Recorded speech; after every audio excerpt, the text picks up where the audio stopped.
साथियों, आज के इस एपिसोड में हम आपको इस बारे में अवगत करा रहे हैं कि अच्छी आदत कैसे डालें।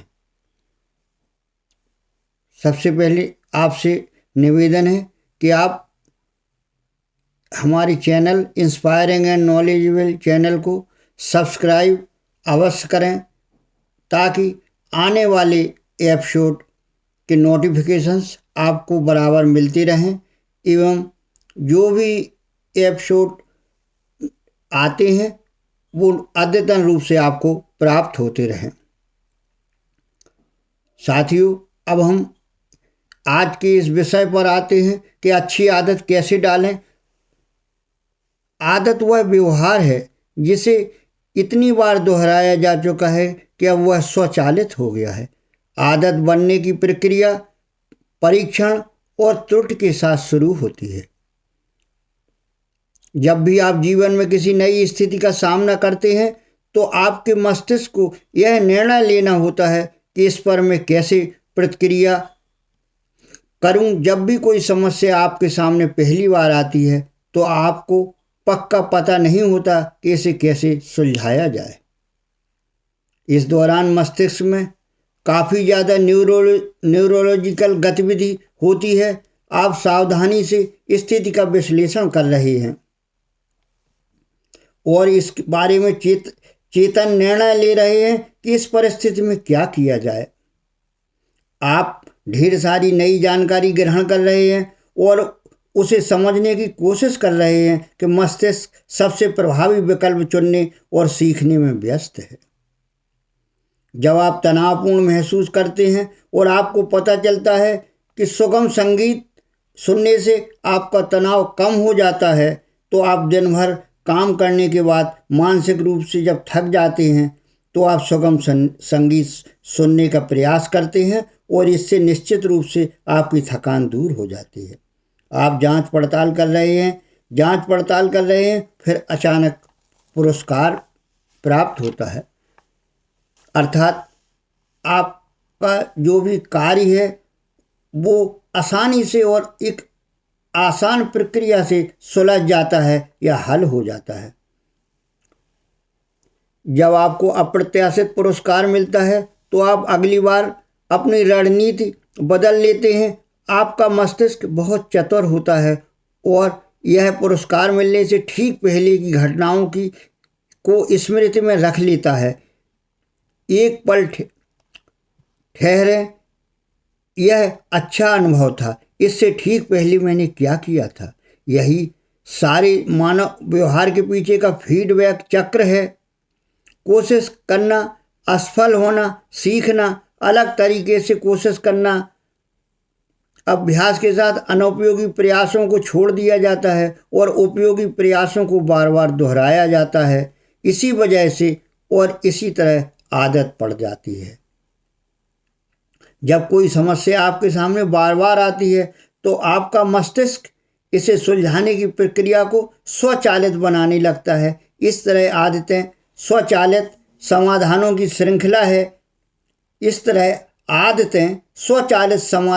श्रृंखला हैं जो उन समस्याओं व तनावों को दूर करती हैं जिनका सामना आप नियमित रूप से करते हैं। जैसा व्यवहारवादी वैज्ञानिक जैसन हरेहा ने कहा है कि आदतें हमारे परिवेश में बारंबार आने वाली समस्याओं की विश्वसनीय समाधान हैं। आदतें अनुभव से सीखे गए मानसिक शॉर्टकट हैं। एक मायने में आदत सिर्फ उन कदमों की स्मृति है जिन्हें उठाकर आपने अतीत में कोई समस्या सुलझाई थी। अनुकूल परिस्थितियां आने पर आप इस स्मृति को तरोताज़ा कर सकते हैं और स्वचालित रूप से दोबारा वही कदम उठा सकते हैं। मस्तिष्क अतीत को इसलिए याद रखता है ताकि वह इस बात को बेहतर भविष्यवाणी कर पाए कि भविष्य में क्या कारगर होगा या किससे सफलता प्राप्त होगी, किससे समस्या हल होगी। आदत डालना बहुत ज़्यादा उपयोगी होता है क्योंकि चेतन मन मस्तिष्क की टोंटी जैसा होता है। यह एक समय में सिर्फ एक ही समस्या पर ध्यान दे सकता है या हल कर सकता है। इसी वजह से आपका मस्तिष्क आपके चेतन ध्यान को हमेशा ज़्यादा से ज़्यादा खाली रखना चाहता है, ताकि यह सबसे अनिवार्य चीज़ों पर केंद्रित रह सके। इसीलिए जब भी संभव होता है, चेतन मन अपने काम गैर चेतन मन के हवाले करना पसंद करता है और इसे स्वचालित तरीके से करता है। आदत इसी तरह बनती है। आदत से सोचने विचारने का बोझ कम होता है और इससे मानसिक क्षमता स्वतंत्र हो जाती है, जिससे आप दूसरे काम पर ध्यान दे सकते हैं। आदतें कार्य कुशलता बढ़ाती हैं। आदतें स्वतंत्रता को सीमित नहीं करती हैं, वे तो इसे प्रदान करती हैं। दरअसल जिन लोगों की आदतें सबसे कम होती हैं, उनके पास स्वतंत्रता भी सबसे कम होती है। अगर अच्छी स्वास्थ्य आदतें नहीं हो तो आपको हमेशा ऊर्जा की कमी महसूस होगी। सीखने की अच्छी आदतें नहीं हो तो आपको हमेशा ऐसा महसूस होगा कि आप दूसरों के पीछे चल रहे हैं। जब आप जीवन की बुनियादी चीज़ों को ज़्यादा आसान बनाते हैं, तभी आप स्वतंत्र सोच और सृजनात्मकता के लिए आवश्यक स्थान बना सकते हैं। इसके विपरीत जब आपकी आदतें पड़ जाती हैं और जीवन के बुनियादी काम स्वचालित हो जाते हैं, तो आपका मस्तिष्क नई चुनौतियों पर ध्यान केंद्रित करने और नई समस्याओं पर विजय पाने के लिए स्वतंत्र हो जाता है। अगर आप वर्तमान में आदतें डालते हैं तो इससे आपको भविष्य में अपनी मनचाही चीज करने की छूट मिल जाती है। आपका मस्तिष्क लगातार आंतरिक और बाहरी परिवेश का विश्लेषण कर संकेत खोजता है कि पुरस्कार कहाँ मौजूद है। लालसा दूसरा कदम है और यह हर आदत के पीछे की उत्प्रेरक शक्ति है। अगर उत्प्रेरण या इच्छा नहीं है, अगर परिवर्तन की लालसा नहीं है, तो हमारे पास काम करने का कोई कारण ही नहीं होता है। तीसरा कदम है प्रतिक्रिया। प्रतिक्रिया का मतलब है कुछ करना। यह किसी विचार या कार्य का रूप ले सकती है। प्रतिक्रिया होगी या नहीं, यह इस बात पर निर्भर करता है कि आप कितने प्रेरित हैं और उस काम को करने में कितनी दिक्कतें हैं। यदि किसी खास काम को करने में बहुत ज़्यादा शारीरिक या मानसिक प्रयास की ज़रूरत होगी, तो आप संभवतः उसे नहीं करेंगे। आपकी प्रतिक्रिया आपकी योग्यता पर निर्भर करती है।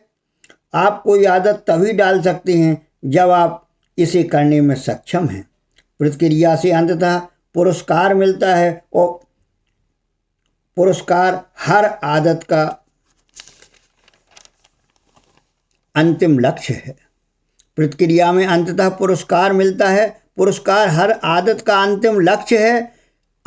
अंततः हम कह सकते हैं कि जिसे इतनी बार दोहराया गया है कि वह स्वचालित हो गया है। आदतों का चरम उद्देश्य न्यूनतम संभव ऊर्जा और प्रयास से जीवन की समस्याओं को सुलझाना है।